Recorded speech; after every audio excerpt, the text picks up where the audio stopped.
Is another oil shock coming? According to a new Deloitte study, nearly 1/3 of U.S. oil companies are at high risk, not just risk, but high risk of going bankruptcy this year.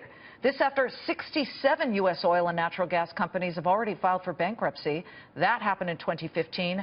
That's a 379% spike from the previous year. So with U.S. shale producers expected to cut back on production this year, how damaging would a further drop in oil be for the U.S. oil industry, and just how important is an output freeze in certainly the OPEC nations? Joining me now in a Fox Business exclusive, Dan Eberhart. He's CEO of Canary, which is one of the largest national providers of oil field services.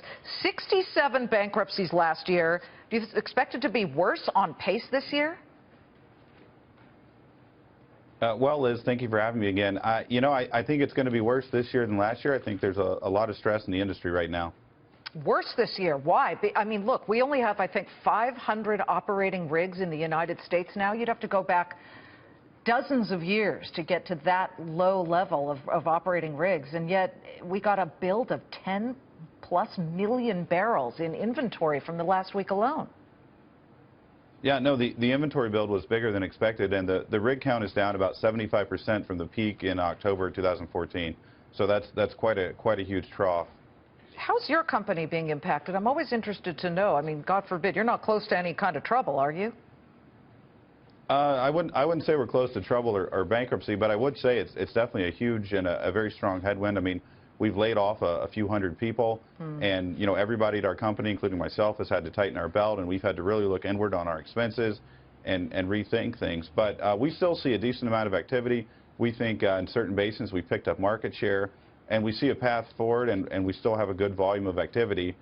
We just have got to be really mind our P's and Q's in our spending, and be very conservative right now as we wait for a eventual recovery. Oh, I'm sure. No more black town cars going on. See, that's what happens on Wall Street when things get bad here in New York. They say no more town cars taking you home late at night if you work late. But looking at the types of cutbacks that you have endured, do you expect that now we've had 10 weeks in a row of diminished oil rigs, meaning that the count of operating oil rigs has gone down and the idling continues to go up, that at what point will we start to see less build in crude because people are driving a lot?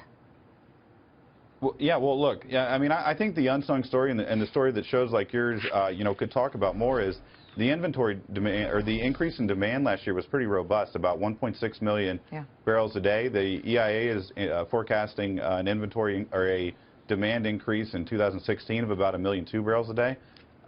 So I think it's really positive on the demand side. I think the supply side is what led us into the oil bust and what's problematic at the current juncture. But I really think that the slope of the decrease in production in the U.S. is really about to increase significantly. Dan, I got to ask you about this Aubrey McClendon story, the former CEO of Chesapeake Energy, dead.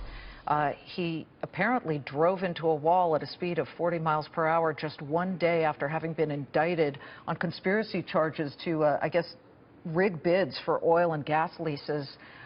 He's gone. Did you know him? You know, you're both in Oklahoma City.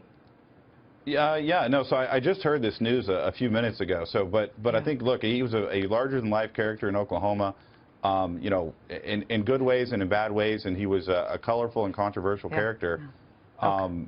But yes, I met him a couple of times, and we also had a billboard that that I guess he could see outside his office window and kept calling our company, and we ended up doing some kind of a horse trade to give him that billboard. But it's a sad day for his family, I'm sure. Certainly. Dan Eberhart, thank you for joining us. Dan Eberhart of Canary saying that the number of bankruptcies this year will be worse than last year.